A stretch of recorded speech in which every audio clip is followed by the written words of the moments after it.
ఒకప్పుడు ఒక రాజ్యంలో ఒక యువకుడు ఉండేవాడు. అతని జీవితం చాలా సవాలుగా ఉంది. ప్రతిరోజు అతను పని వెతుక్కుంటూ బయటికి వెళ్లి కొంచెం డబ్బు సంపాదించి ఇంటికి తిరిగి వచ్చి వంట చేసి తిని ఆపై నిద్రపోయేవాడు. ఒకరోజు పని కోసం చాలా కాలం వెతికినా ఫలితం లేకపోవడంతో అతను నిరాశతో ఇంటికి వెళుతున్నప్పుడు అతని వెనుక ఉన్న ఒక వృద్ధుడు, ఇక్కడ పరిచారికలు ఎవరైనా ఉన్నారా అని అడిగాడు.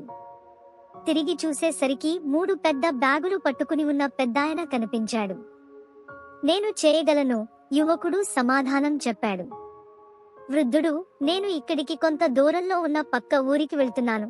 నేను 2 సంచులు మోయగలను, కానీ 3వది చాలా బరువుగా ఉంది, మీరు తీసుకువెళతారా? నేను మీకు 3 బంగారు నాణేలు ఇస్తాను. యువకుడు అంగీకరించి ఒక బ్యాగ్ తీసుకున్నాడు.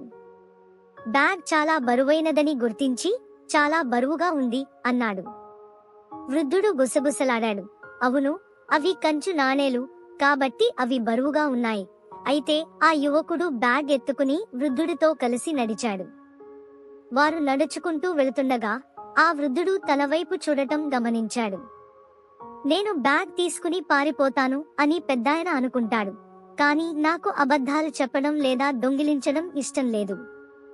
నేను నిజాయితీగల పనివాడిని అని తనలో తాను అనుకున్నాడు. ఒక నది ఉండేది. యువకుడు నదిని దాటడానికి నీటిలోకి వెళ్ళాడు, కానీ వృద్ధుడు నది ఒడ్డునే ఉన్నాడు. నాకు నది దాటలేనంత వయసొచ్చింది. నువ్వు ఇంకో సంచితో దాటగలవా?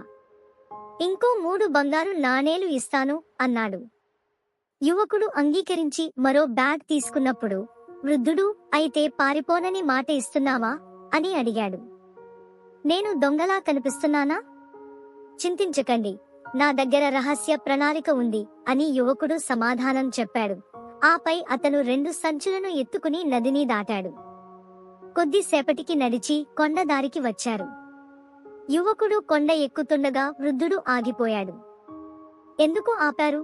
యువకుడు అడిగాడు. వృద్ధుడు, నాకు వృద్ధాప్యం వస్తోంది. ఈ సంచిని కొండపైకి తీసుకెళ్లడం నాకు చాలా కష్టం.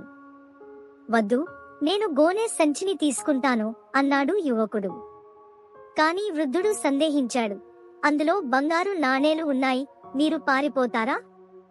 నేను దొంగను కాను, నిజాయితీగల పనివాడిని అని ఆ యువకుడు ధైర్యంగా చెప్పాడు.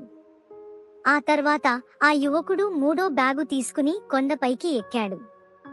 లొకేషన్ వైపు నడుస్తుంటే, ఇవన్నీ బంగారు నాణేలు, నేను వాటిని తీసుకుని పారిపోతే ఆ పెద్దాయన నన్ను పట్టుకోలేడు అని తనలో తాను అనుకున్నాడు.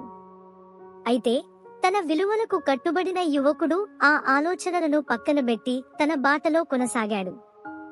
ఇంటికి వచ్చి బ్యాగులు తెరిచి చూడగా అందులో బంగారు, వెండి నాణేలు లేకపోవడంతో చిన్న చిన్న రాళ్లు కనిపించడంతో ఆశ్చర్యపోయాడు.